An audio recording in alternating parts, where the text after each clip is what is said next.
Yep, I did. All right, great. Well, welcome. People are logging on as everyone's getting comfortable. Welcome to the Special Education 101.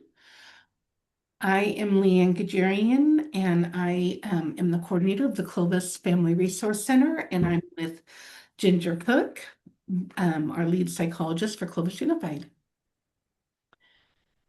All right, we'll go ahead as people are logging on. We'll go ahead and just get started with a little bit of housekeeping. And my button's not working. Come on, you can do it. Mhm. See, there.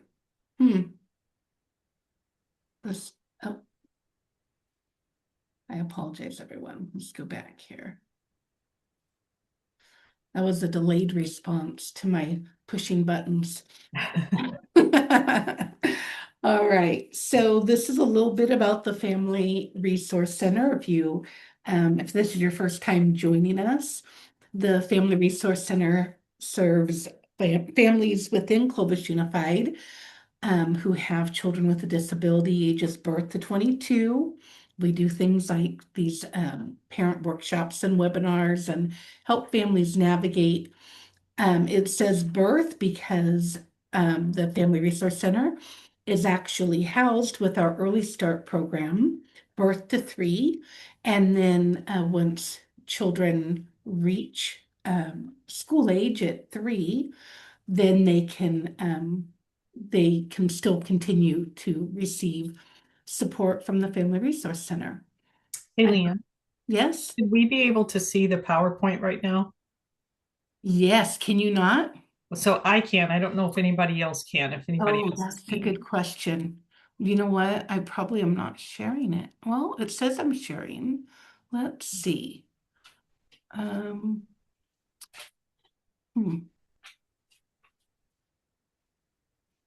I just love technology. Okay, how's that working for you now? it. Now I can see it. Yeah. Okay. All right. Well, here we go again. Welcome, everyone, to tonight's webinar for Special Education 101. Again, this is the information about the Family Resource Center. Um, please feel free to reach out for support or if you have questions. I just cannot figure out why this button doesn't want to work. There we go. All right, so toolbar features along the bottom of your screen. You'll see the Q&A box. We're going to use that to ask questions as we go along, okay? That helps us be able to make sure your questions get answered. We will hold the majority of them until we get to the end, but don't wait. You may forget if you wait that long. So just feel free to pop them in there and we'll get to them, okay? Closed captioning is available if you need that for accessibility. The chat, if I'm going to use and will post resources or links in there if you need them. And then there's a new feature, React, and you can share your feelings as you go along. Thumbs up, thumbs down, hearts, whatever, feel free to participate. And then, of course, this is a webinar format, so cameras are off and microphones are muted to help limit distractions and protect privacy. So this webinar is being recorded, and there'll be a couple ways to access it. It will be available on the Family Resource Center YouTube channel. You will also receive a link within the next day or two and an email with a link to the recording. Please remember to fill out your survey at the end of this. You're going to see a link pop up. It's really important that you share your input. It's just a few simple questions, but your input really does matter and it helps guide these trainings and whether or not they're meaningful for you. And lastly, this presentation is for informational purposes only. It does not constitute legal advice. Well, that button's still not going to work. Okay, so let's get started. If this PowerPoint is available in the handout drive, you can access that here if you want to right now to follow along, or you can, you'll have it available for you too later. So whatever works for you. Okay. So, okay. As we said, this is an overview of special education. There's no way to tackle all of what special education is in one evening. It is a huge subject, but we want you to feel like at least you have a basic understanding, of what you're trying to navigate. So you're going to hear lots of acronyms. I mentioned the handout drive.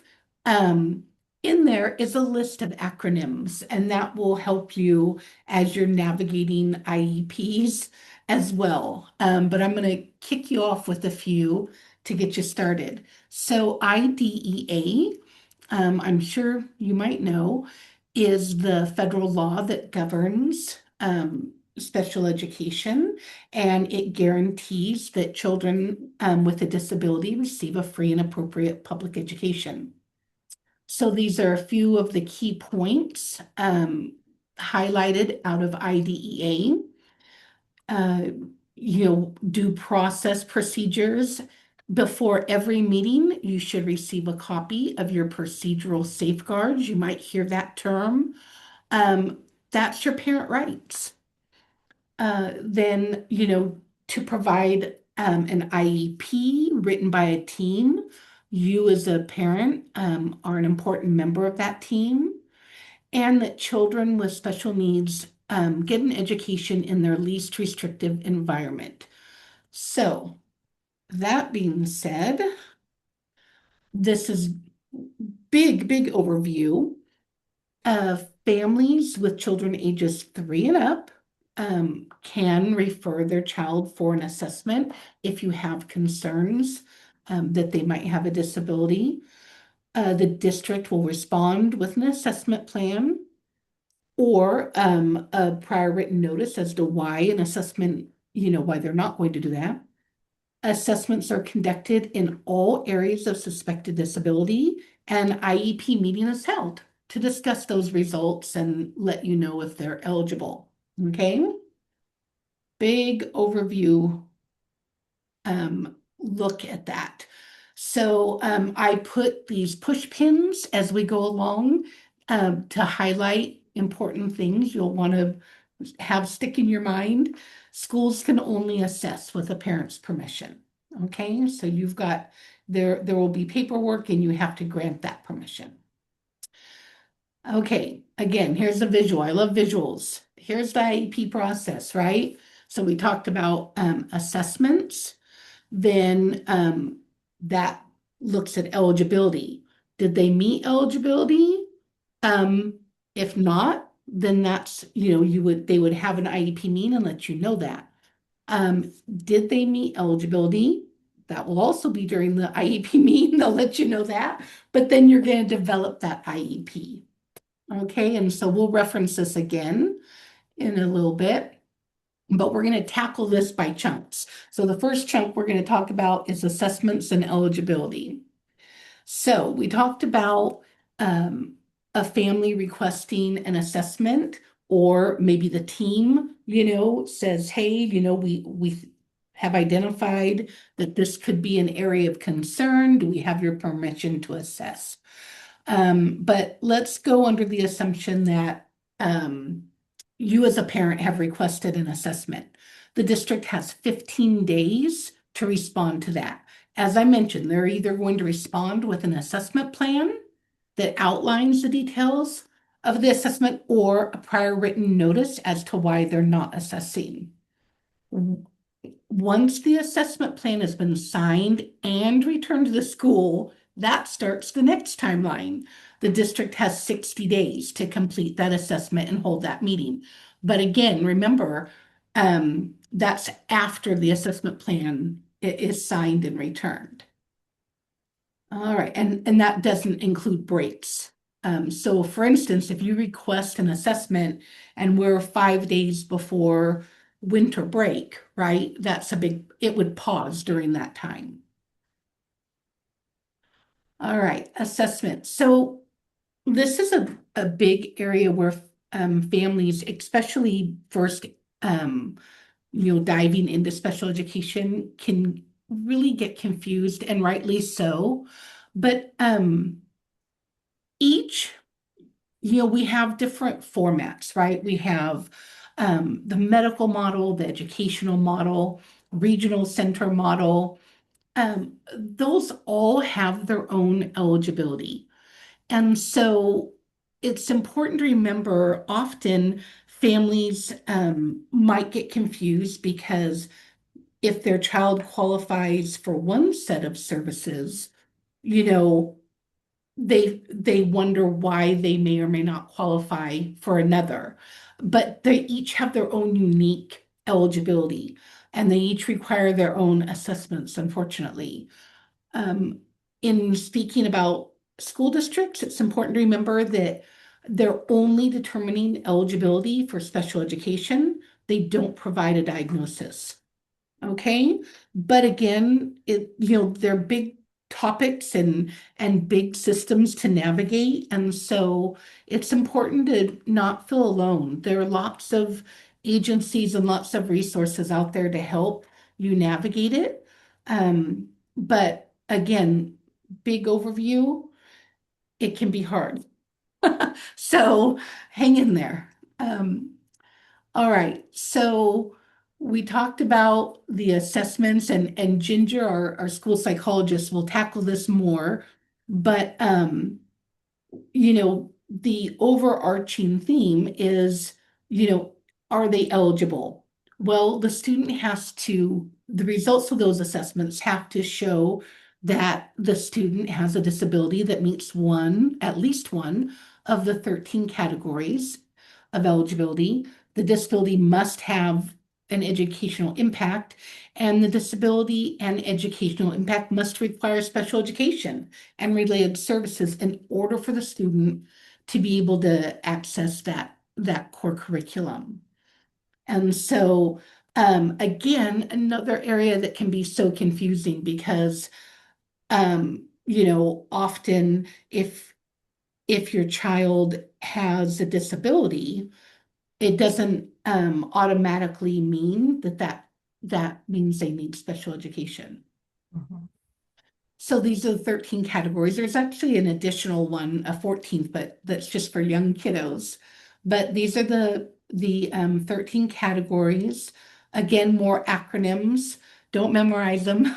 We've got them written down for you.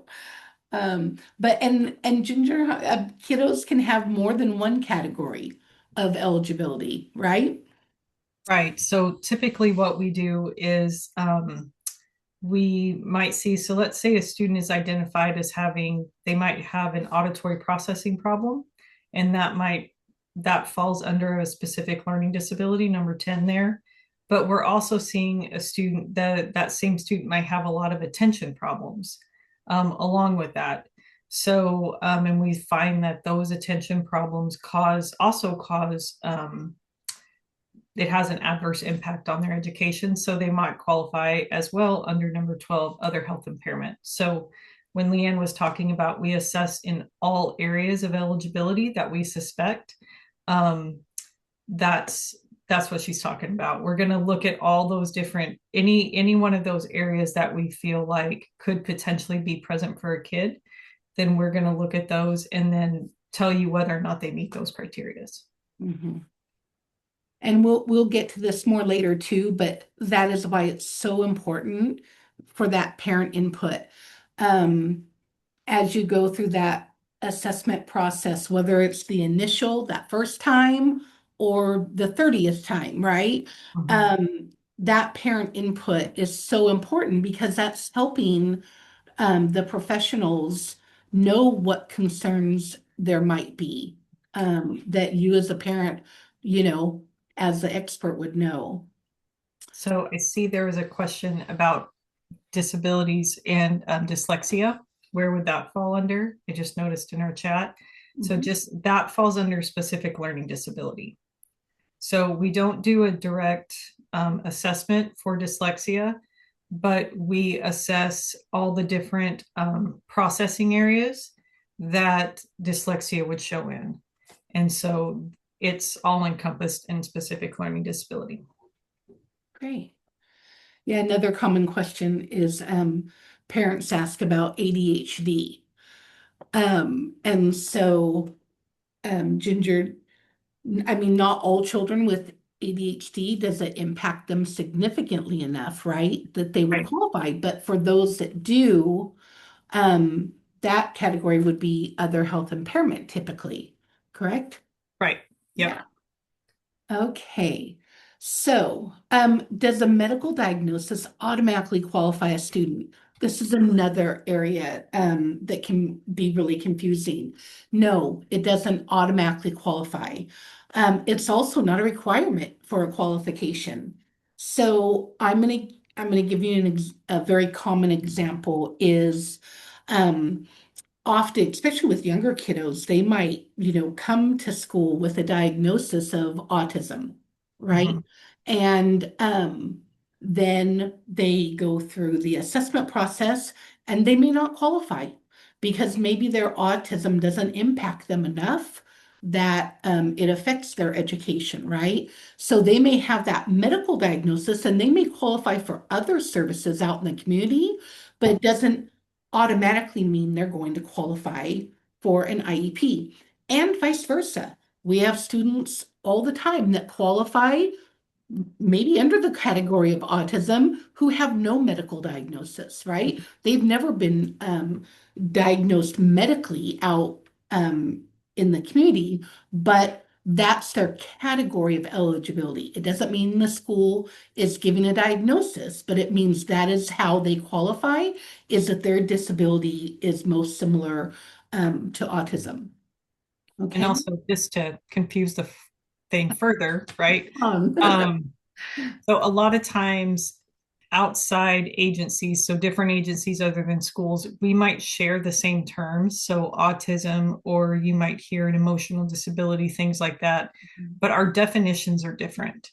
So, like for autism, for example, if you go in like the mental health world, the medical model, it's much more broad than the education. So we have to kind of, our code is through the federal government gives us our definitions of what things are, and it's much more limited than, let's say, the medical model. So, yeah, it's just, let's add on a layer of confusion there. But so you really have to, kind of dig down and kind of look at what actually are they defining those things as. Great point. My little bullet point though here, my push pin is that, parents, you're always welcome and encouraged to share those Mhm. medical reports and diagnoses that can help the IEP team have that better understanding of your child's disability, and or illness, and the team will consider that. It again, um, it doesn't dictate what the school does. So a doctor may, and do, believe me, I see it. Doctors will write a note and say, you need to give Johnny an IEP. That's not really how that works, right? But again, the team will consider all that, all those other professionals' input as well. Okay, so your child has been assessed.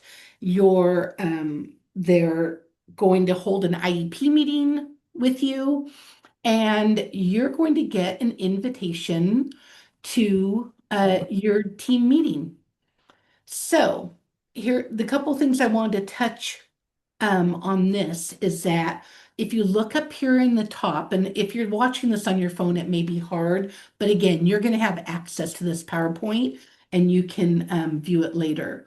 yourself. But along the top, it's going to have what type of meeting this is. So, is it an initial?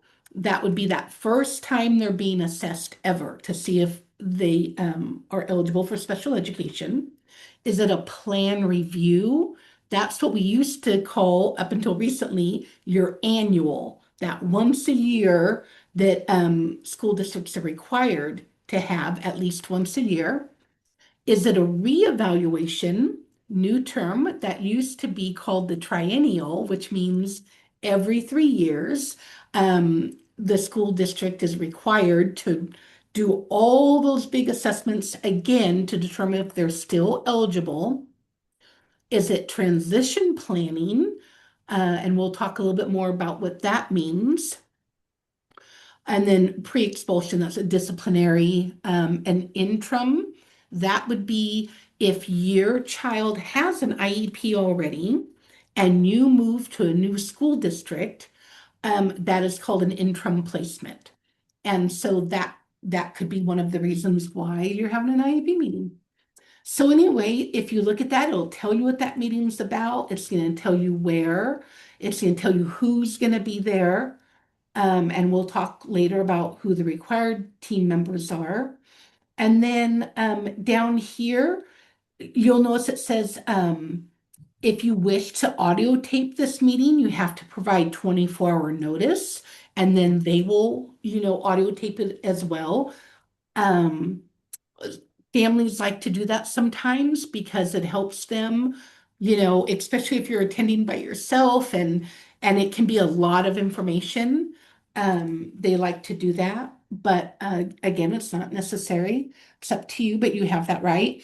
And then if you go down here, you're gonna see where it gives you some options. Yes, I plan to attend in person. I require the assistance of an interpreter. Very important. If you need that, the law says the school district has to provide materials and an interpreter in your spoken, understood language. So, but you have to let people know if that's what you need. So it also, you'll see here, there's a box, I plan to bring the following. So you can put on there, maybe you want to invite your regional center worker, maybe you want to invite an advocate, maybe you want to invite, your neighbor. It doesn't, but anyway, this is your meeting notice. One of the things I just want to touch on real quickly is that, it can be hard to get teams, all these different schedules together, but meetings do need to be an agreed upon. And when they say agreed upon, they mean both the parent and the school. So if for some reason, gosh, that just doesn't work, that's okay. Just let them know right away and they'll work with you to come up with something that is agreed upon. Okay? How far in advance would we get this invite?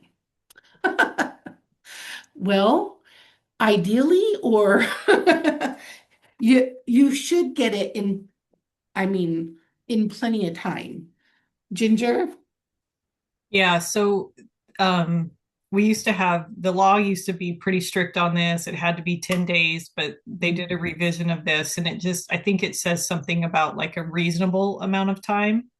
So, we typically like to give parents at least, a couple weeks notice because we know you're going to have to ask time off of your work potentially, make arrangements for if you have other kids, those types of things.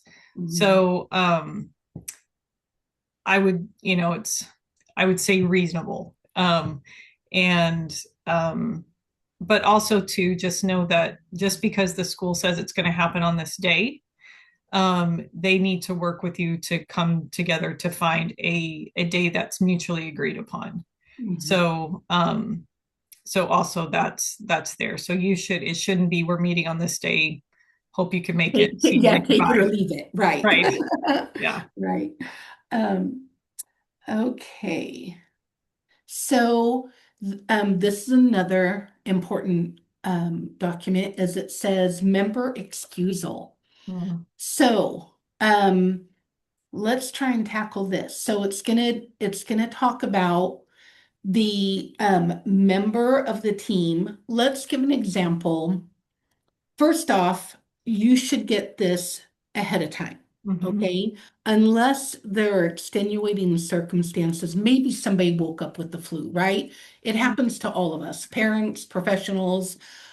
So things happen and we try and be understanding of each other.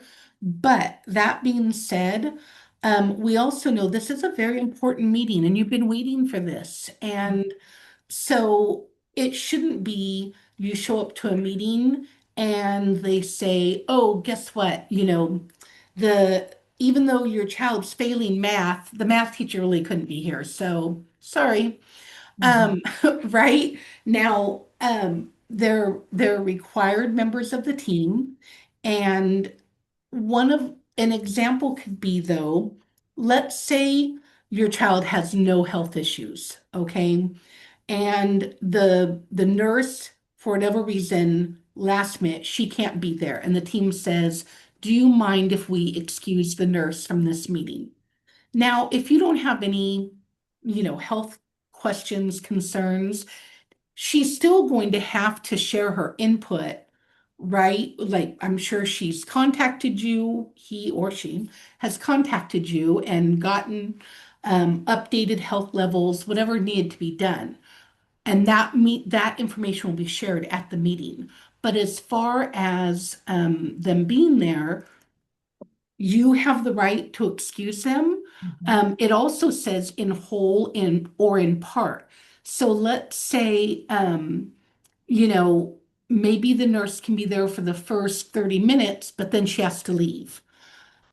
Anyway, this is all you have the right to say no.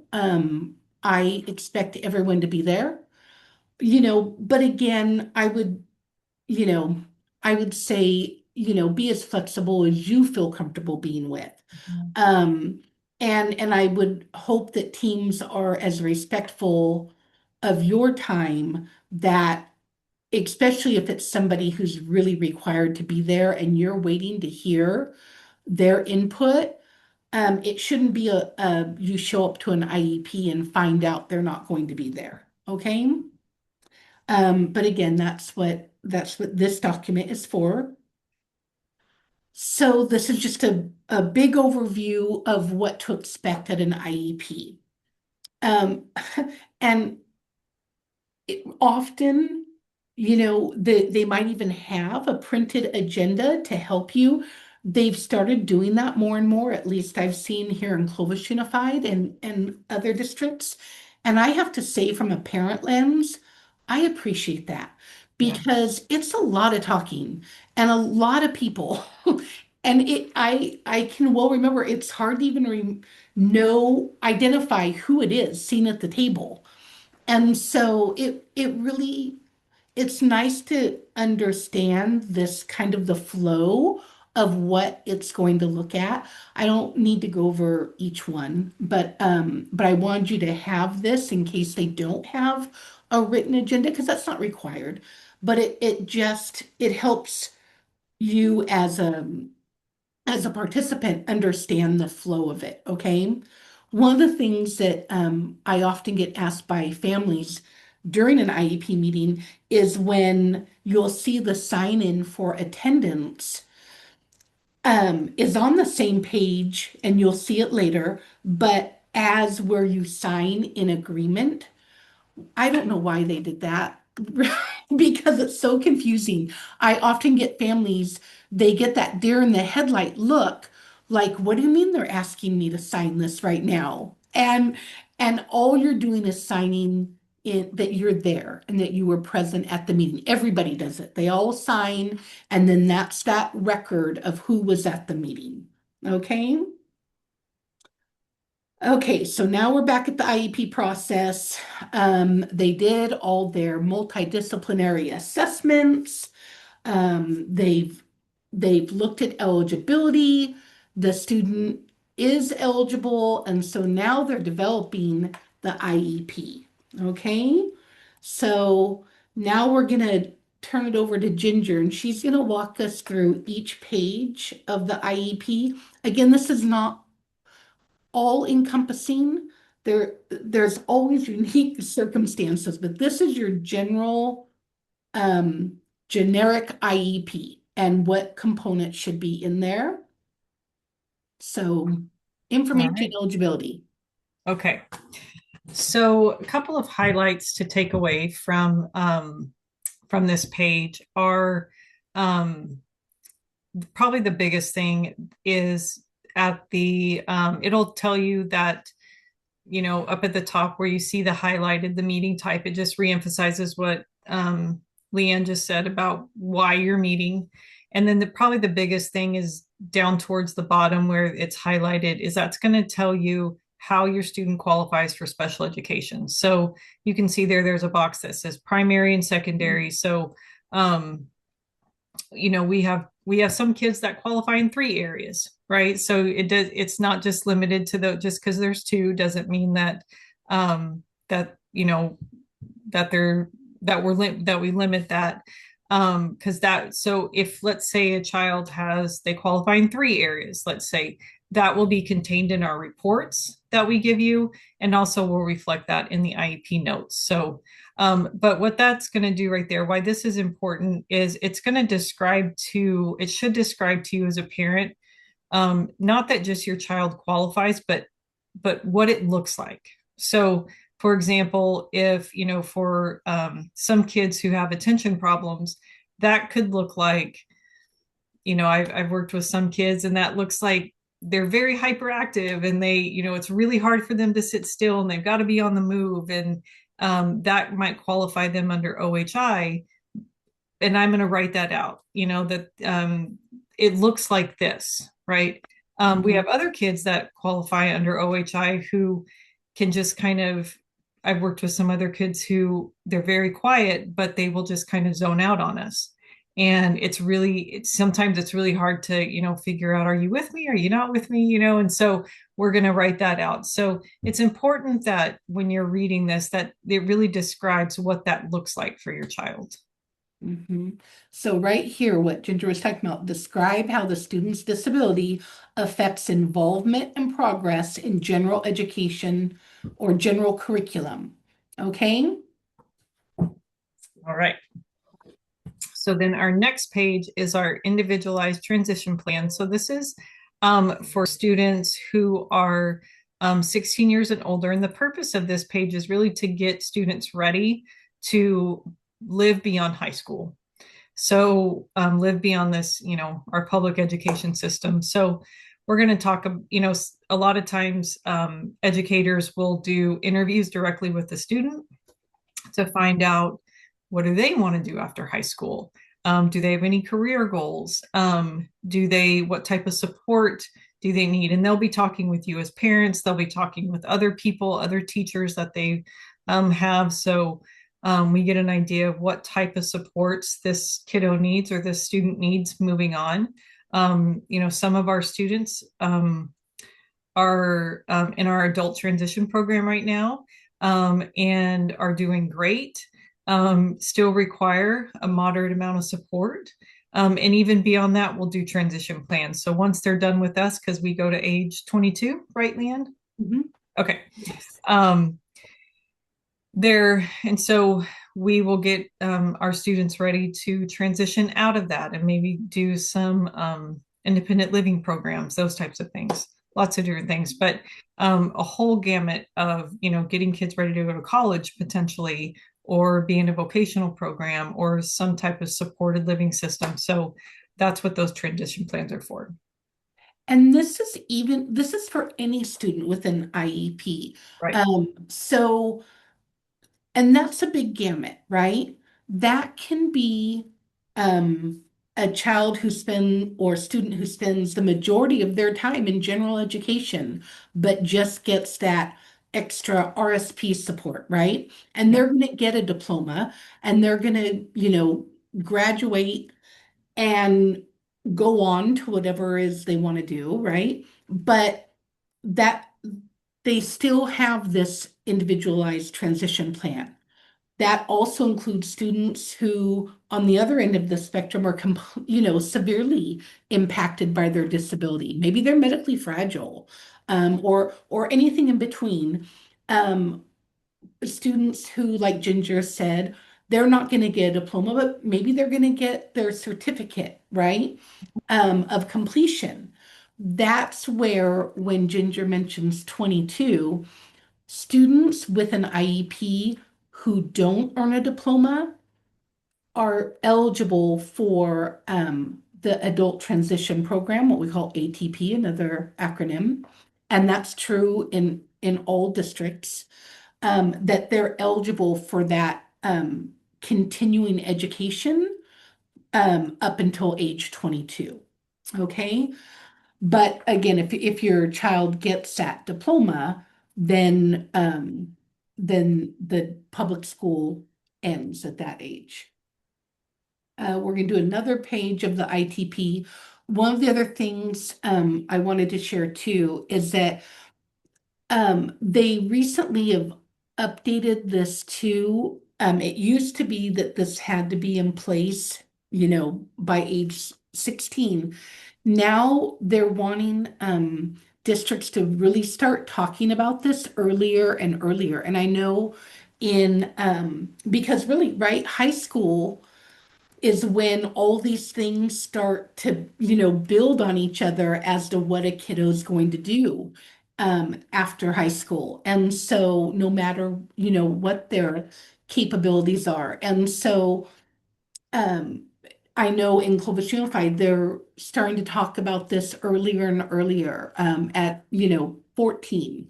I even encourage families, in junior high, start talking about it with your teams and what your student, no matter what their ability, how can they self-advocate Mhm. and um, contribute to what they want to do. I've seen some really creative IEPs. I mean, where maybe the kiddo is nonverbal, right? But again, families are experts on how their kiddos communicate, and they've come up with some really creative ways on how their child can contribute to their ITP. So this is just a few more thing right here. You'll see, are they working towards that certificate of completion or diploma? Um, are they age majority? So age majority means that when your child turns 18, they check this box. So on or before the student's 17th birthday, they've been advised that at age of majority, when they turn 18, all rights turn over to them. Whether they're still in school, they now are in charge of decision making, unless, of course, they're conserved. And that's another workshop. Yeah. But And I'm seeing some questions in the chat. So we also do we use the same terms for our kids. We call it a transition IEP for our kids who are going from preschool to kindergarten. Mhm. Um, and so when a child turns 5, if they are already receiving services, so before they turn 5, we need to do a full reassessment of them. So I see some questions in here. Does my child have to be potty trained in order um, to attend kindergarten? The answer is no. We have lots of our TK actually started this year. Our transitional kindergarten started this year with some 3-year-olds in those classrooms, 3 and 4-year-olds. And so, no, that's not a requirement. And then, so you will hear kind of the same language, but this page specifically, Leanne is talking about your older kiddos, correct? Correct. Okay. And thank you for clarifying that. You're right, because we do use um anytime there's a significant change, it could even be not even grade changing, like, sixth grade to intermediate. It could be maybe your child is transitioning from, an SDC class to a gen ed class, right? maybe Yes. they're like a placement change. That could have a transition plan. What's that going to look like? But in this, we're referring to ITP. It's a part of the IEP. Okay. And that it's that legal part that says, what is this student? How are you helping prepare this student for life after high school? Okay. I also see one question on here about what if worries about the state exam. Just so you know, the exam that our kids take every year from the state when we do that big testing, does not determine their ability to graduate high school. That is more of a report card for us as educators on how we're doing. What determines whether or not a student can graduate with a diploma or certificate is, are they able to do the grade level standards? So are they able to meet, can they get the credits they need, those types of things in order to graduate high school with a diploma. The exam we give every spring is not necessarily that their graduation doesn't depend on that. Okay. Ginger, do you want to tackle these two questions in the Q&A real quick? Yeah. Because I think it kind of goes along with these. Yeah. So Is it legally required for a psychologist to attend an IEP meeting? so for that, so the answer to that would be yes and no. And I think what you'll hear in special education a lot is it depends, which is a very frustrating answer. So anyone who's done an assessment of your child and then you're meeting to go over those assessment results, that person has to be there to go over those assessment results with you. Unless Leanne said, like, if they couldn't be there for some reason and they've gotten your permission not to attend, they still have to give you that information ahead of time and go over it with you. So if psychologist was one of those people, they need to be there. If a psychologist is a service provider on your IEP, and we're going to go over that in a minute, but if they provide an ongoing service to your kid, then yes, they would need to be at the meeting as well. But if let's say you're doing an annual meeting and the psychologist wasn't involved anymore, maybe they just did the initial assessment the year prior, they were there, it's a year later, they don't do services, then no, they wouldn't have to still attend that meeting. And then I see the next question is, can I request a meeting to reevaluate the IEP if I don't see improvement in my child's performance? And the answer is yes. You can request a reevaluation at any time, and any time throughout the year. We are mandated to do it once every 3 years. And so when I've had parents that have come to me and, they have said, we need to reassess, I'm not seeing progress. Through our conversation, we find out we kind of determine like what's maybe not an assessment that we need. There's some specific questions we need answered. And so we will get those answered, or maybe we determine that, after it's all said and done, the student is really showing some struggles that aren't really really spelled out specifically in their IEP, and we need to do some more assessment to maybe dig into those. So let's say a student was initially qualified as having a learning disability, and all of a sudden, and they didn't have any behavior problems, and then all of a sudden we have all these behavior problems start popping up, and that's not reflective in their IEP. We might need to do some more assessment into that behavior issue to find out what supports and services do they need in that area. So yes, you can request that at any time. The only thing I would encourage parents to do is just be willing to have a conversation with the school staff about that, because testing, I will tell you, takes a very long time, where we're pulling kids out of class to do that. And so there's a reason that we don't want to always do that, with students, because it does take them out of testing, or it does take them out of class a lot. So there's kind of that weighing that pros and cons, right? They're missing things in class, and is that worth it? So but yeah, you can request at any time. And just to clarify too, you can request a meeting at any time, and the school district, honestly, I'm parents often don't realize, especially in the beginning, they think that once a year annual IEP meeting that that's it. Like this is that big moment, right? That important like doctor results that you've been waiting for, right? Yeah. And as Ginger said, you are able to request an IEP meeting. The district has 30 days to respond and get that scheduled. Um, it may not even require an IEP meeting though. I always encourage families reach out to your teacher first, right? And have a conversation if you have a question or concern. Um, and then go from there, right? It may be, yeah, we need to get the whole team together and Mhm. and dive into this, right? Or it could just be as simple as a conversation, but again, you always have the right to request a meeting. Okay, present levels of performance.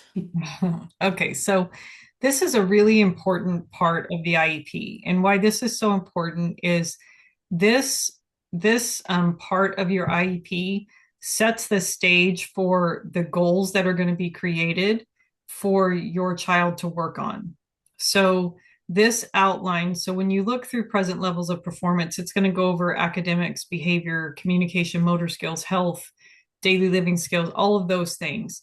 And it's going to spell out in there whether or not, areas of strength, but also areas of weakness that the assessors have found. And part of that information that we get, so part of like as a school psychologist, part of that information is what I take from parents as well, right? Because it's not just looking at how does this child do in school, especially with like things like behavior and communication and daily living skills. We want to know how does that look like for this child as a whole, not just in during the school day. And so you the information we get from you guys is so important as well to kind of create the correct picture of your students. So in this document or in this part of the document we spell out strengths and weaknesses, and then at the bottom of this page it will say goals are going to be created in the areas of, and then you will see at the bottom of this page like it might say in reading comprehension and social emotional regulation, things like that, whatever we have determined or have identified as areas of need. And so if you are looking at this in your IEP meeting and you're like, hold on, we talked about behavior problems, but I'm not seeing behavior being addressed down here in goals, then speak up and say something. Because I will tell you, I have been guilty of that where there's lots of pages we're getting done. And it's like, oh yeah, I forgot to write that in there. So sometimes it's just an error, but sometimes, it's a larger conversation that needs to happen. So please make sure that what's being reported on this during this time is like, yeah, that sounds like my kid. That's reflective. And then all these are, state testing that may or may not be applicable, Yep. Yep. applicable to the age of your child. But they'll go over that. All right, special factors page. Okay. So another, I mean, they're all important pages, but these are kind of the ones that kind of seem to stick out for me a little bit more. So on special factors page, we go through and we talk about things that we call them like low incidence type things. So what are those things? So there are some students who need special devices or programming because maybe they have a visual impairment, or maybe they or hearing impairment, or maybe there's communication difficulties, and we need to bring in some different types of communication devices for that student to talk with us. So like iPads or icons, something like that. So that's all spelled out on this page. We also want to identify additional strategies or supports that our English language learners need to access. And so those will be spelt out on this page.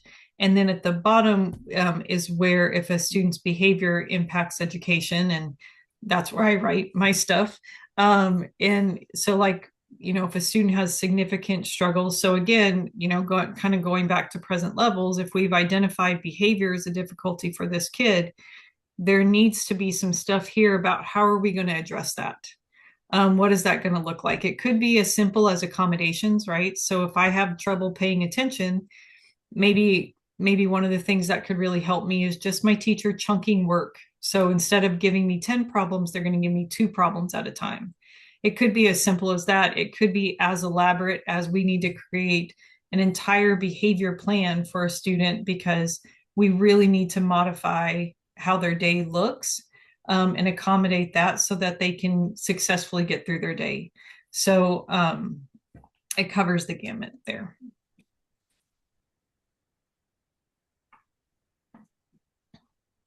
All right. All right, so our next one is state assessments, and I saw some questions about, I think we covered that a little bit about state assessments already.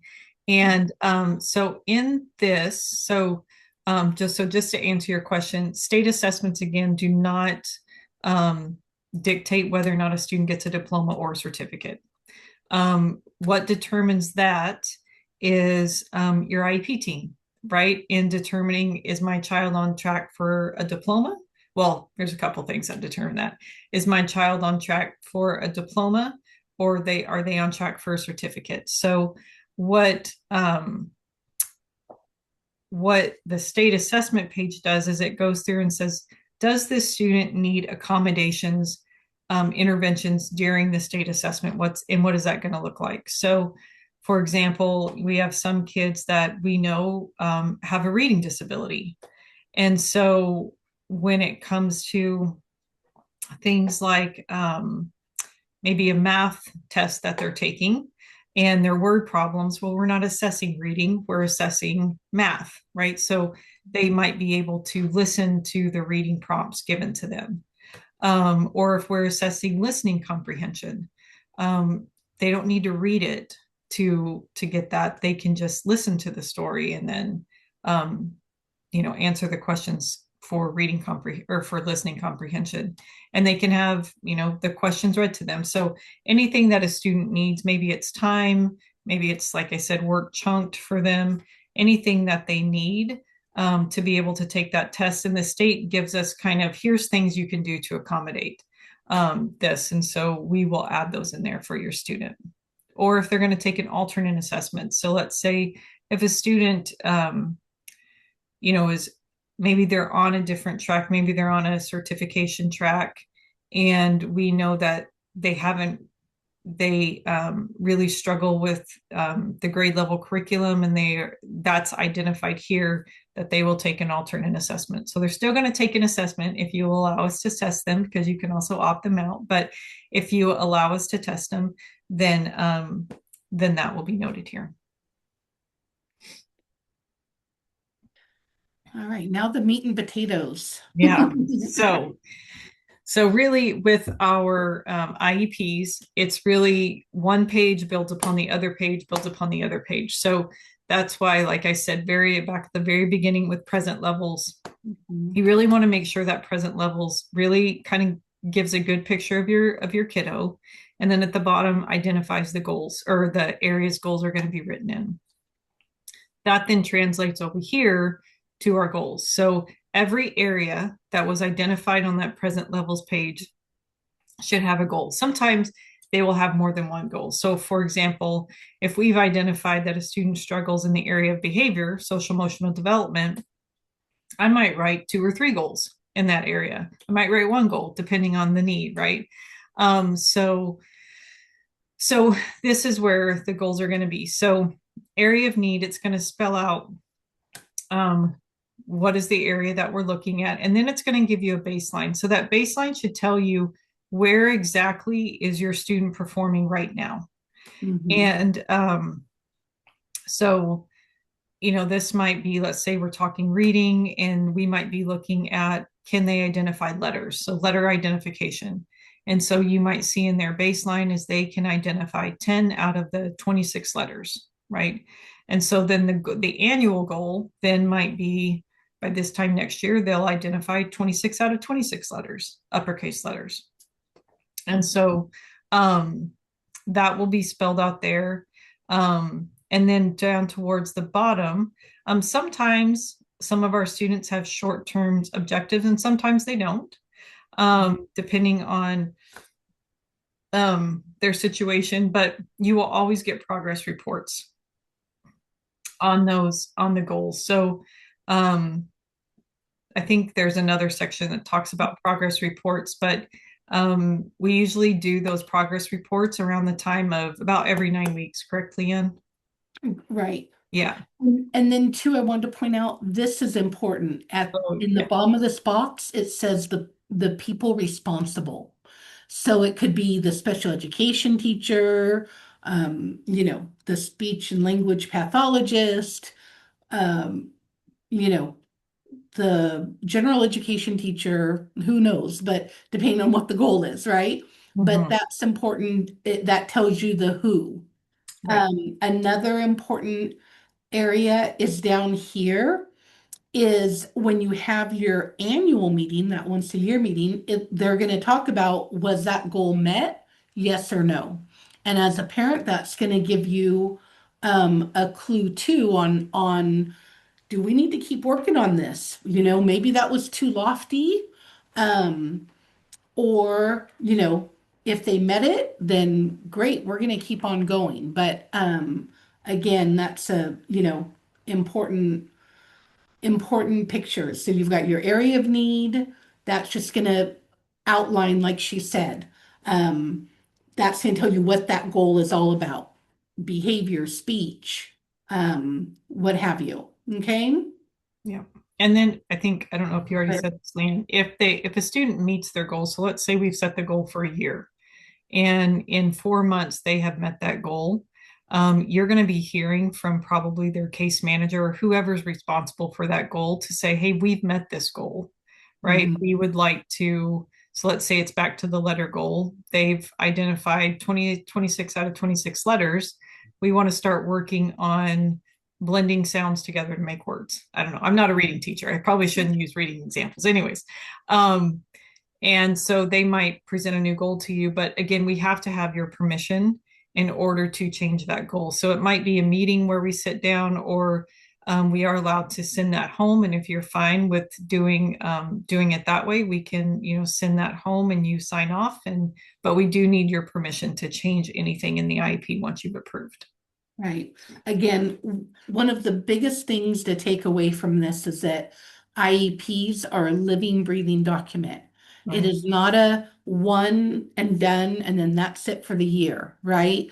It really, it can breathe and change as your child changes as well throughout the year.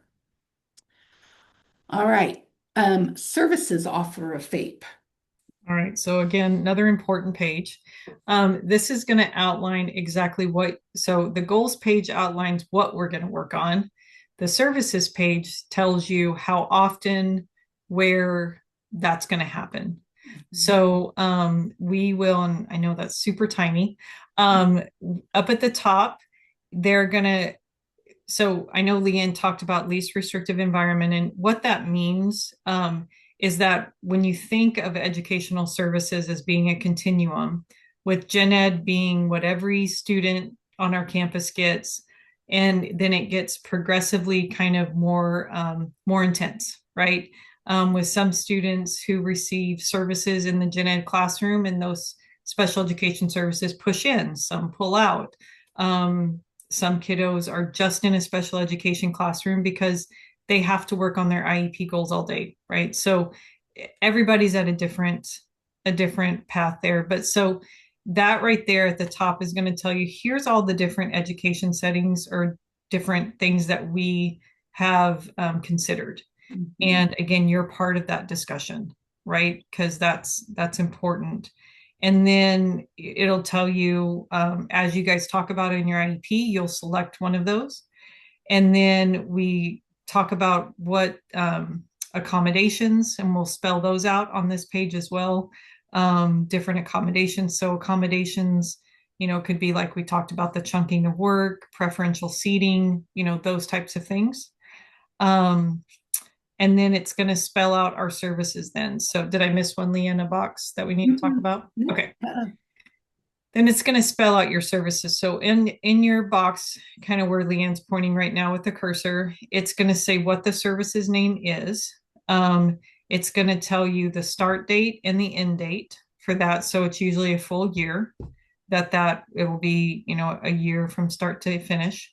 It'll tell you if it is that going to all the time. It's going to be typically provided by your district of service. So Clovis Unified would provide that. It's going to tell you, is this going to happen as a group? Is it going to happen individually with my student? Um, and then where is that going to occur? So are we going to go into the gen ed classroom and provide this service? Or are we going to pull your student out of the gen ed environment and do these things? And then it will tell you, let's see, I can't read it. How often, the Yes. duration. Mhm. Yeah. So are we going to meet with your student 1 time a week, 2 times a week, once a month, 4 times a month? So that will spell that out and how long each session will be. So you'll get a number of minutes there. So, and then any comments. So like for my services, if I was to write an individual counseling there, my comments might, because I want you as a parent to really understand what that service looks like. So I might say individual counseling to work on the social emotional regulation goal and kind of spell out what that looks like. So and then each service provider will do a box here. So you might have multiple boxes on here describing what each service provider will do. And then the last box there talks about extended school year. So a lot of parents get this one confused. Extended school year and summer school are two different things, but they both happen during the summer. So we have gen ed summer school that lots of kids attend in our district. Extended school year is a little bit different. An extended school year, this is for students who have an IEP only. And as an IEP team, and this isn't for every kid who has an IEP, by the way. So in this, the team has to determine, you guys would talk about, if my child doesn't attend extended school year, there's going to be significant regression with their skills. So maybe it's academic, maybe it's behavioral.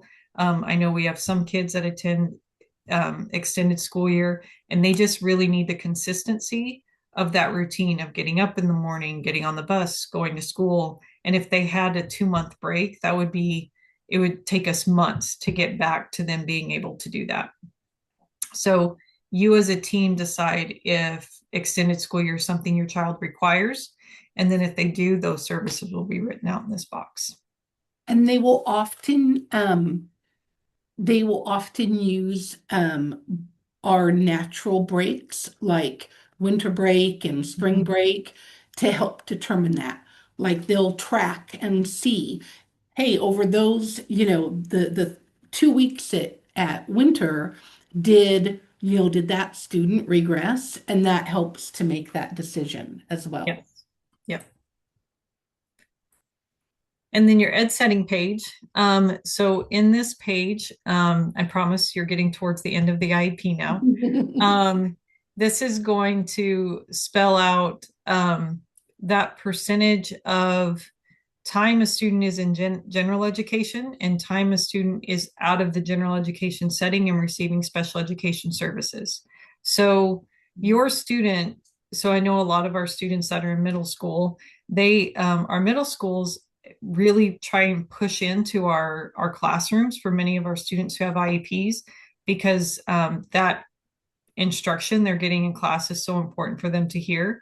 So, if you have a student in middle school, you might see that there's 0% time out of the general education setting, but that doesn't mean they're not getting special education services. What that means is those are pushing in to the general education setting. Okay.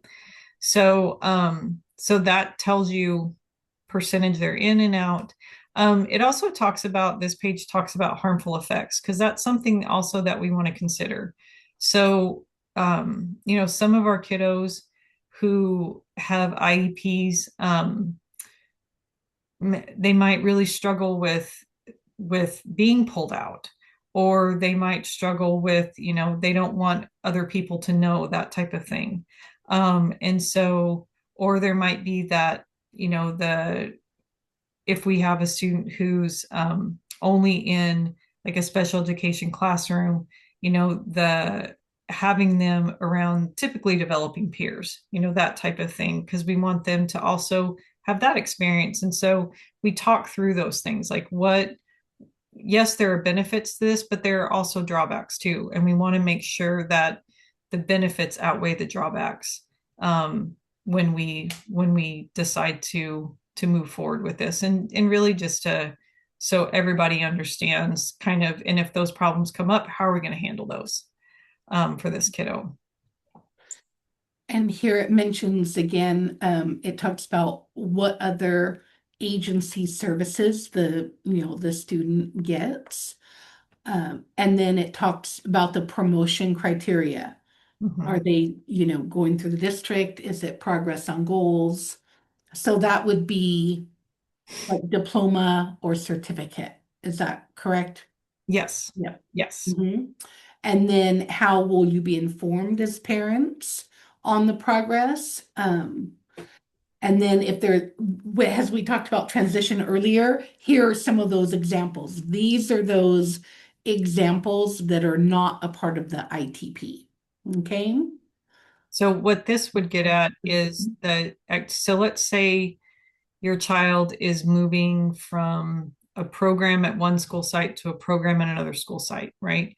We want to make sure that that transitions happens as seamlessly and as um, effortlessly as possible. I know for some kiddos, we've done things where they have spent an hour at the new school site and then have come back to our school site and have finished the day. And then, we just increase that time little by little. The one student I'm thinking of, we had planned to do this for about a month. And after the first week, he said, just let me go to my new school. It's so much better over here. And so we were like, okay, done. That's what he wanted. So that's where those activities do that as well. Okay. This And is a then COVID page. yeah. So things were never the same after COVID. So if it happened once, it can happen again. And so we just wanted to make sure that if for whatever reason school shuts down for more than 10 days, that our kids continue to receive their educational services, their special education services. So this outlines how that's going to happen. And if we did have to go back to distance learning, what you can expect and what that would look like. And then finally, this is the end. This is parent consent. So again, like Leanne said, at the top part, this is just where you're signing in for attendance. So when Mhm. we ask you to sign here, you signing here does not mean you agree with anything. It just means you're there. The second section where it says consent, you have some options there. You can say, yep, I agree to this, everything it says, and let's move forward. You can say that you don't agree with it, or you could say I agree to parts but not to other parts, and all of that, any one of those is okay. And I can't read the other ones, Leanne. So this one is I decline the offer of initiation. So Okay. this would be like if this was your the initial assessment and they said yes, your child qualifies, and you say I decline the offer. I don't want my child to receive special education. This box says I understand that my child is not eligible for special education. Um, Again, remember we talked about in the beginning that once they assess, they're going to have an IEP meeting with you Mhm. and let you know about eligibility. And so this would be, you didn't go through all the other steps because they didn't develop an IEP, but you're still going to, they're going to let you know your child didn't qualify. And then this one says, I understand my child is no longer eligible for special education. So that's for a kiddo who was eligible. Maybe they were reassessed at that reevaluation that every 3 years, and they were no longer eligible. So they're going to ask you to sign an agreement. Um, and then I want to stop right there for a second. Okay. One of the things that's important for families to remember is that you do not have to sign right then and there.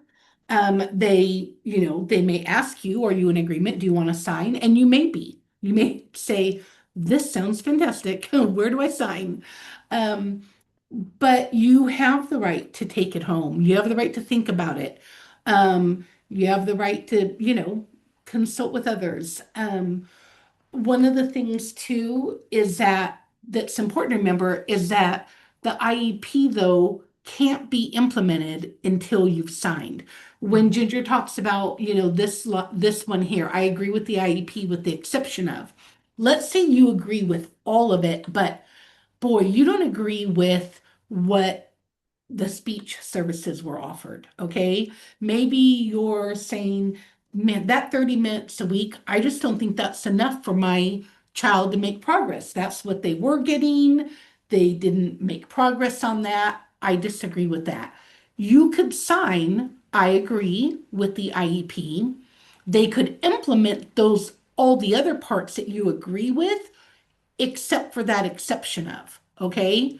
And then you're going to come back to the table and you guys are going to work on that some more, okay, to try and come up with an agreement.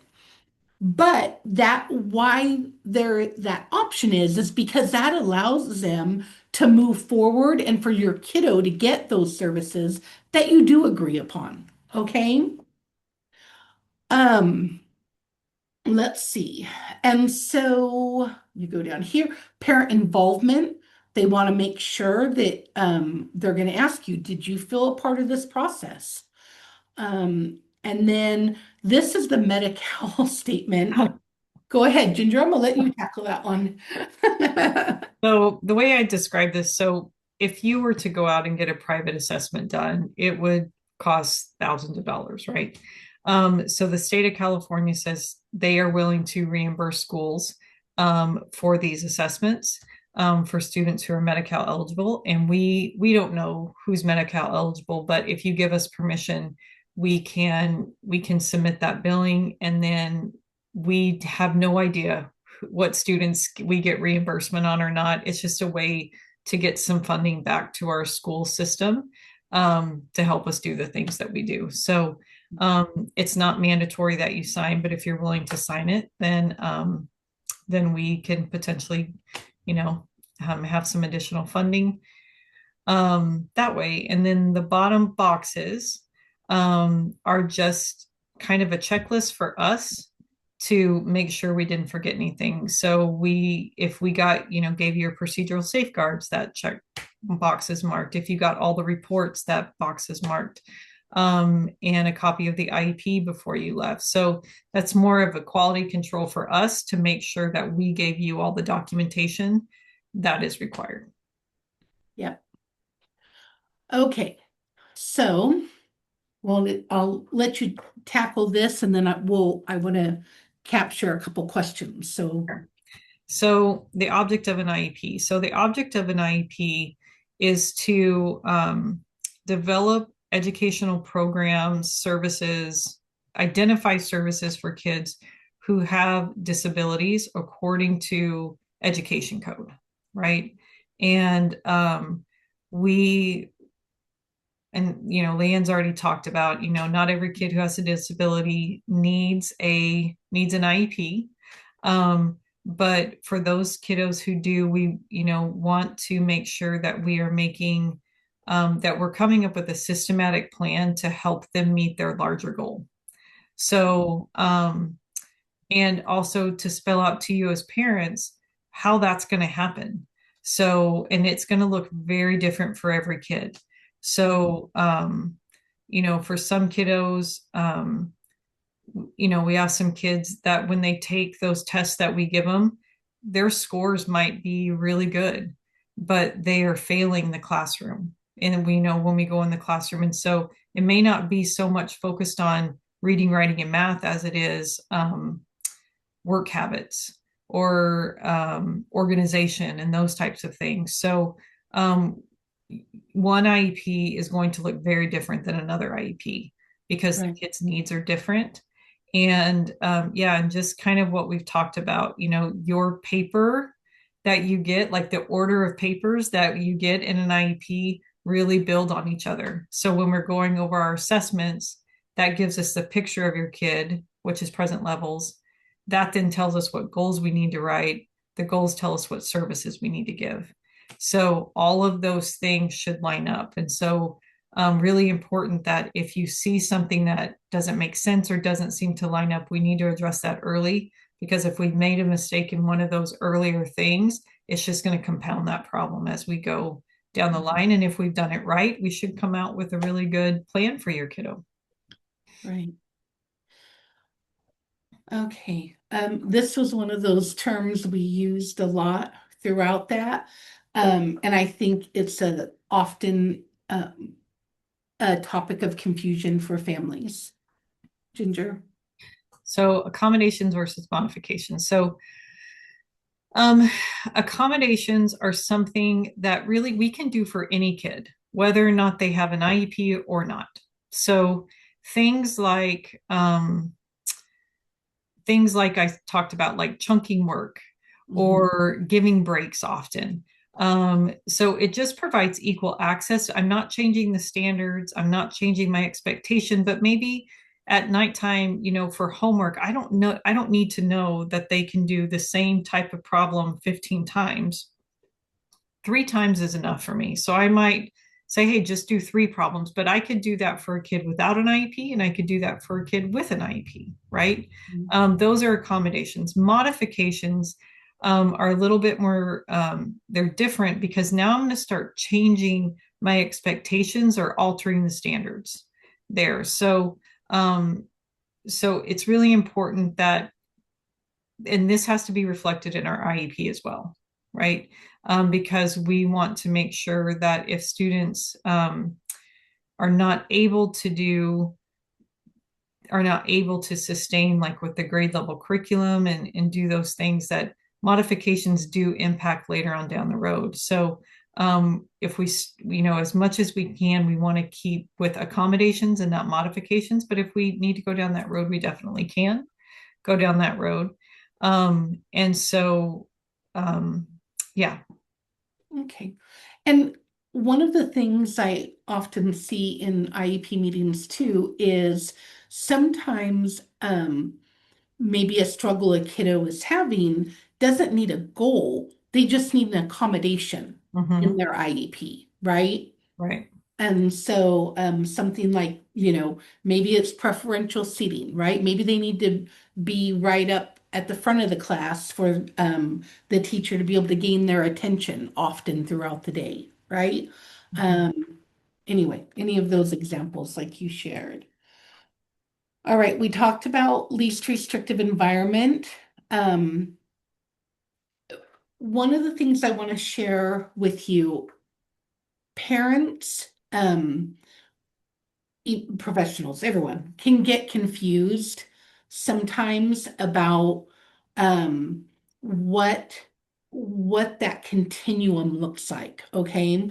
Because every district has different acronyms too. Like there are universal ones, right? Like least restrictive environment. But even things like in Clovis Unified are special education, program managers, let's say, those are called program specialists, okay? The names of our programs, like we have a PALS program, that's our autism like program for young preschoolers, right? Well, that's not in Fresno Unified. That's not in another district. That's just what we call it. In Fresno Unified, they don't have program specialists. They have RIMs, RIM, regional something managers, regional instructional managers, I think they're called. Okay. And so I say all that because if you, and I'll show you where in a moment, but on the Clovis Unified website, there are lots of resources to help you dig deeper into understanding the type of program your kiddo is in, you know, where that falls on the continuum and so forth, okay? But it's important to remember all students are considered general education first. All right, and then we go from there. So prepare and partner. Before we go on, I want to tackle a couple questions. I see, can a high school student be on diploma track and be in special classes? So, well, that's a loaded question because we have,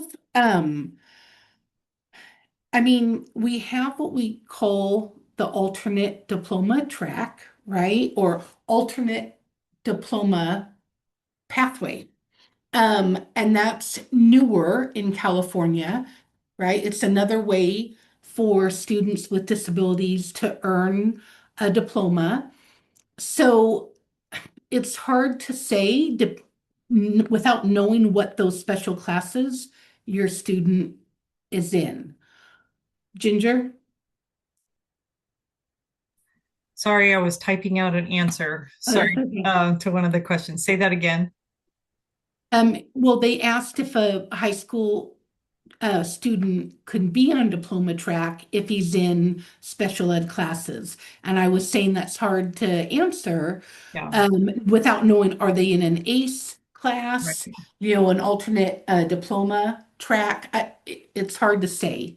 So, So there was a recent, fairly recent law change related to access to diplomas for different kiddos who are in more specialized classes and in disabilities and whatnot. I would say, again, yeah, kind of like Leanne was saying, without knowing specifically all the different details, I would say contact your program specialist, whoever is whoever your program specialist is for your school site, and ask them, because they would be able to pull up your child's IEP and kind of look at what's been identified and help you to identify if they can be on that diploma track, or if they are on a certificate track, and what qualifies a student to be on a diploma track versus a certification track. So your program specialist would be a really good resource to help you kind of interpret that through your IEP. yes. And also, I know that they mention reading and writing. Mm, So, again, that could be maybe your student is in, like Ginger talked about, gen ed class, but that special ed staff pushes in. mhm, Typically, those students are on diploma track. right. And so, again, yeah, reach out to the case manager or your program specialist. And if you don't know who those people are, reach out to me and I'll find out for you. All right. Another question is, can students with an IEP still receive mental health support from the school campus? Yeah. Yes. The All right. answer is And yes. answer yes. And can they still get therapy services from outside Yes. services? Yes. Hmm. Yes. So we have lots of kids who have IEPs who get counseling from agencies that come onto our school campus. Hmm. We have kids that get mental health services through their IEP. And we have other kiddos who have an IEP who just access mental health services on our school campuses, not through outside agency, but our own mental health staff, that are not in their IEP. So, kind of what I always say is we serve the need, not the name. So, if your student doesn't necessarily, however your student qualifies for special education, if that need is popping up, then your IEP team might consider to put that in their IEP and make that a service within their IEP. But there's still all kinds of services available to them outside of the IEP program that we can give services through. Okay, thank you. Mhm. Okay, I know we only have a few minutes left, so I want to try my goal is to get through these last few slides by 8, and then at 8 we'll tackle all the questions that we haven't answered yet. That way people who want to leave can go ahead and leave, okay? All right. So prepare and partner. It's always important to remember that the student is at the center of the IEP. That's what this is all about, right? So who is the IEP team? So we've got mandatory members are the parents or guardian, at least one general education teacher, at least one special education teacher, the LEA representative, that's typically like the principal or the GIS or the program specialist, and someone who can interpret any of the evaluations that were done. Okay. We talked about the excusal, so we're not going to worry about that. These are other members, related services providers, like if they speech therapist or OT, PT, transition service. Again, you can invite your regional center, your CBRC coordinator, or if there maybe your child gets ABA and you want them to come and help be a part of the IEP team and share their input, right? You can invite any of those people, and then the student, if that's appropriate. So that again depends on the kiddo. So can I just add one Uh-huh. thing there? Sure. So one of the things I really, so as we get into IEPs and kids get a little bit older and having them come to meetings, I just will let you know, one of the things I do is I might ask that kiddo just to sit out for just a little bit as we go over testing and, those types of things. Just because I feel like as I'm a mom, and there's some of that information that I want to be able to couch for my kid to give to my kids because you guys know them the best. I definitely want them to participate in some of the meeting.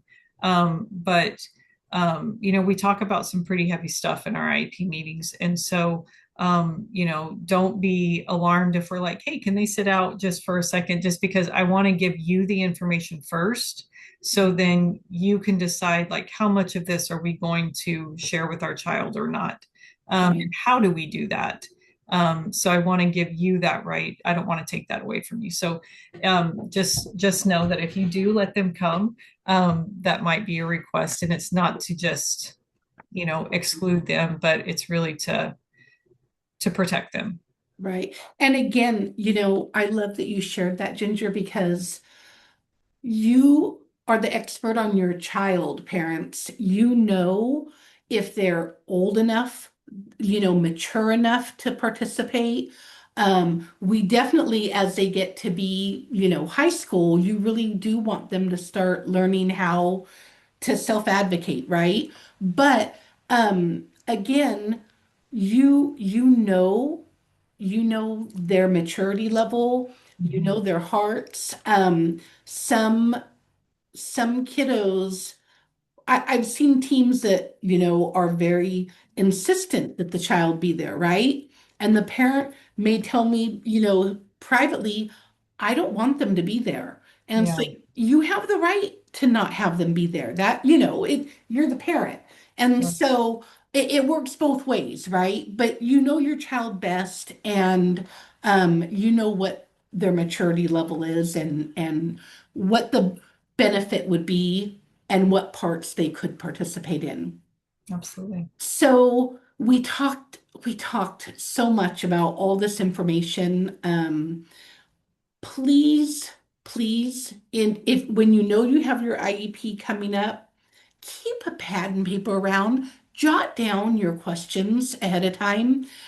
You'll get into these meetings, and I don't care if it's your first or your 20th, you know, they're you're going to have important questions, important input that you're going to want to share.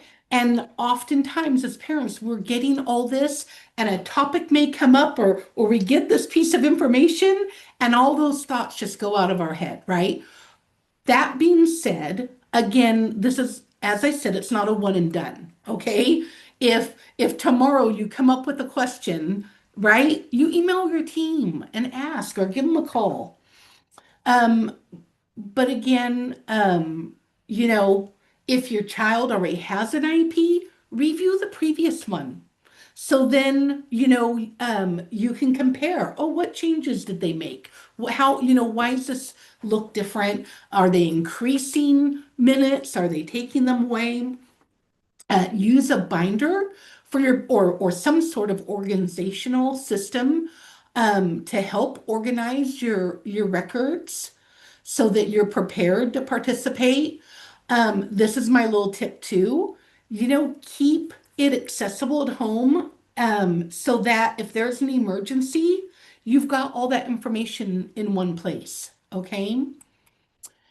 So you can ask for a copy of the draft of the IEP and any assessment reports that might have been done a few days ahead of time so you can review.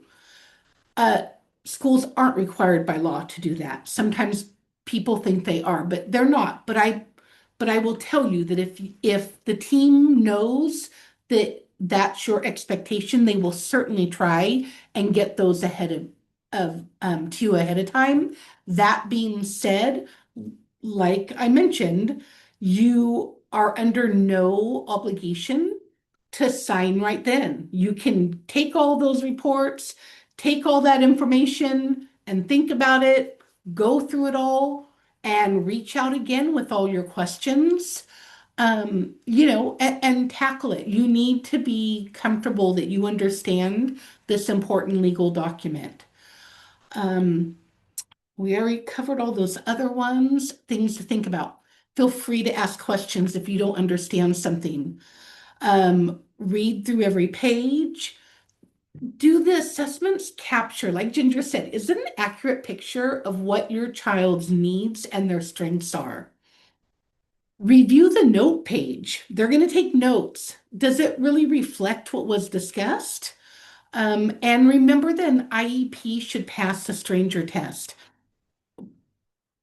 Sometimes, a professional might say, well, we don't really need to put it in the IEP because I just do that naturally, right? I'm just going to do that. I already do that in my classroom. And then I say, well, but what if tomorrow you weren't here? What if you went out on leave and, a sub came in or, somebody took over your classroom? They may not do it that same way. That IEP really should reflect so that anybody who picked it up could implement it that day forward. Okay. Or if you move to another district. Um, let's see, take it home. We did all of that. We talked about the procedural safeguards, and this is so important. An IEP shouldn't feel like this, okay? It really should be a team. It does not mean you're always going to agree.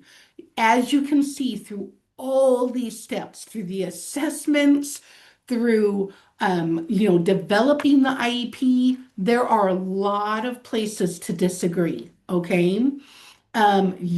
From the get-go, you could disagree with whether or not your child is eligible. You could disagree with the assessments, any of it, right? And so there's a process for navigating that, but you should be treated respectfully and you should be respectful. It's a team, right? And again, your child's at the center of it. And what if I don't agree? So, my suggestion is communicate, communicate, communicate. Let them know what it is that you disagree with, what your concerns are about it. If the program specialist was not involved in your IEP meeting, by all means, ask for them to get involved. Um, so you'll continue with another IEP meeting. Each district has an alternate dispute resolution process, and then, of course, refer to your procedural safeguards. That's a lot of information. We're almost done. I know we're a couple minutes past 8. I promised you that on the Clovis Unified website, there are resources. So I'm showing you how to get to them. There's actually a few ways, but this is the easiest in my view. Yours can go to parents, school info, and special education. Okay, that's going to get you. This is the home page right here. If you click on parent resources, that is going to give you lots of different options. I have information about things like this, like these upcoming events, the Community Advisory Committee for Special Education. I have IEP resources for families. The other professional learning, that's for staff. But the other thing I want to point out is right here where it says contact us. If you click on that, I have the district divided up by areas, right? Clovis North, Clovis South, all of those. And if you click on your area, there's drop downs and it will give you the list of the different program specialists, okay? But again, if you don't know who your program specialist is, you can ask one of the teachers or you can reach out to me. I'm happy to help you. All right, so getting involved, why does it matter? Well, because it promotes inclusion, right? I often will hear from families who maybe they're upset because a school carnival didn't have, activities their kiddo with maybe, a motor impairment could participate in. And I said, well, you know what? Honestly, get involved. Get involved with the parent teacher club. Help plan the carnival, right? And then again, it's getting that communication and relationship building with your school site and with the teams who work with our kids. The Community Advisory Committee, every SELPA, Special Education Local Plan area, is required to have a Community Advisory Committee for special education. This is the information about ours. And so please, if you're going to log off now, please remember to fill out your survey. If you don't do it tonight, the link will also be in the follow-up email. All right, so for those of you that are going to log off, thank you for being here. Can the main teacher be the program specialist? No, that's two different positions. A program specialist is not a teacher. Now, like we mentioned before, a program specialist and a site administrator could both serve as the LEA representative. So that's a dual role. But okay, we're going to tackle these questions. So Q&A first. Okay. Um, I'm going to step off camera for just a minute because my dog decided to come in my room and I have to get my dog out of here. Let's start barking. No worries. I love it. Real life going on. How often should I check and the updated new laws? Do they change the school laws annually? Well, what I would recommend is there are lots of parent advocacy groups out there like disability rights, family empowerment centers who, if you follow their social media feeds, they are very good about keeping parents updated on if any new laws have come up. Okay, let's see. Services for a Fresno Unified child with dyslexia. They got privately assessed, not through the school. There seems to be zero help at his local elementary school. I think I typed out an answer for this Did one. you type out that one? Okay, but just in case I don't know, I started some and then had to cancel. And anyways, I think I said if I typed it out and then had to cancel it, but what I would say is I'm not as familiar with Fresno Unified as I am Clovis Unified, but I would start with just requesting an IEP meeting, where you can discuss your concerns and talk about. And I went to an IEP meeting just like this a few weeks back, and student had a reading disability, and parents, were saying, hey, we're seeing this. We don't really feel like that's reflected. And so we talked about what that would look like, and adjustments that needed to be made within services. And sometimes it's just an issue of they're doing well here, but maybe we're doing some things that help them, like we're chunking their work into smaller segments, or we're doing some type of accommodation with them that, maybe parents could do at home as well. But yeah, I would start with calling an IEP team meeting, and talking with them about your concerns and the IEP itself, if it's not you feel like meeting your child's needs. Okay. Um, this one, they want to know how to get their daughter evaluated with the school if they're planning on enrolling her for the fall semester for preschool. So again, you would start with your home school. So whatever what we call your school of residence, right? Based on your address, and that's true for any district. You would just reach out to them and you would say you're requesting an assessment and why, and they would discuss that with you and they would walk you through that process. I There um was one at the bottom there, wanting to know, could I please know if I want, for class observation every month, if I can do that? So, um, kind of a similar question too that another parent had asked. What I would say is, um, talk to the teacher, talk to your IEP team. One of the things I would, you know, it's interesting sometimes in our classrooms, because even sometimes when I walk into classrooms, it really shifts the whole tenor and feel, because there's just a different person in there. And so we want to be aware and cognizant of the other kids in that classroom. So I think, one of the questions I might be asking, is what information or what types of questions are you hoping to answer from the observation? And then let's get you in at the right time so you can get the information to answer those questions, right?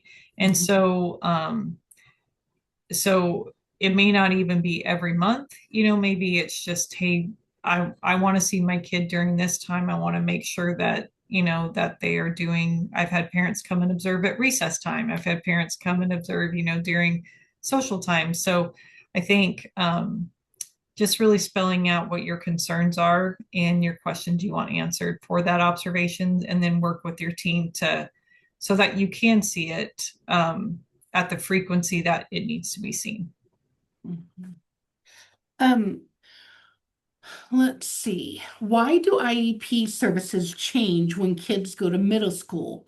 They don't provide pull-out services? Um, where are we at? Oh, okay. Um, so they do provide pull-out services, for kids once they go to middle school. Um, I think one of the things we have seen, in our secondary schools, is that, um, we want to offer. Well, we do it in elementary schools too. So we provide both push in and pull out at our middle school. So, middle school has a little bit different schedule because they're not in the same classes every single day like elementary is. So I think we're more cognizant of, if we pull them out during this time, they're not going to be back in this class, for another 2 days or another day or something. So want to be cognizant of what we're pulling them out of. And so, but yes, if a child requires pull out, then we will offer that pull out service Mhm. at any grade. Um, let's see. I think we've got all those in the Q&A. Oh, because my school's teacher is saying only one observation per semester, but my program specialist says differently. So I want to know what the Clovis Unified policy is. You know what? Why don't I'm going to follow up with you and and your program specialist and see if I can help you get that answered. Okay? Because it sounds like there's a discrepancy there. Um, okay. Is there a difference between school psychologist and a SELPA service within Clovis Unified? And how do I identify who provided SELPA services at my school? My child came to Clovis Unified with SELPA, but this was removed because I was told the school psychologist covered this. She was previously received from, I'm guessing, Madeira. Hmm. Hmm. I I think Maria, I'm gonna have to tackle that with you. Um, I have your email address. I'm gonna reach out to you and try and tackle that with you because I'm not quite sure. That sounds like a bigger question, okay? Um, where do I get, where do I get information about charter schools and how do IEPs work at these? I, that's the same person, so I can reach out to you about that as well. There are several charter schools in this area that serve children with IEPs, and so I can give you the list of those. I know many families who have children with disabilities who have chosen to do virtual school with them, and like Yosemite Charter, for instance. I mean, they have a whole special education department and director, and they implement IEPs. So, I can, I will tackle all of that with you.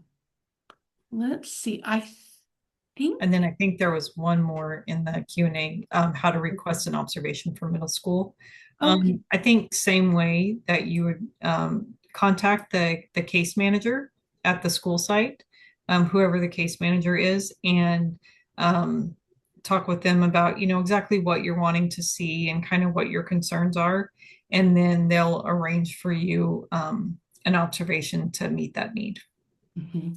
It's important to, I always encourage families that if if a team is recommending a new placement for your child or a new site, you do have the right to ask for an observation and go see it first and see if if that's what you're envisioning, that they're proposing. So, again, like Ginger said, you're just going to reach out to the team and request that, and they will set that up with you. All right. I think we tackled it. Mhm. Again, this is a big overview, right? We by no means tackled all of special education, but we sincerely hope that this at least helped you feel a little more empowered and comfortable to navigate those meetings. And as always, feel free to reach out to either of us, and all of our contact information will be in the email you receive in the next day or two from me. All right. Thank you, everyone, for your time. And Thank thank you, you. Ginger. I appreciate you Yeah. being here with me. Anytime. Thank you. All right, everyone. Good night. Good night.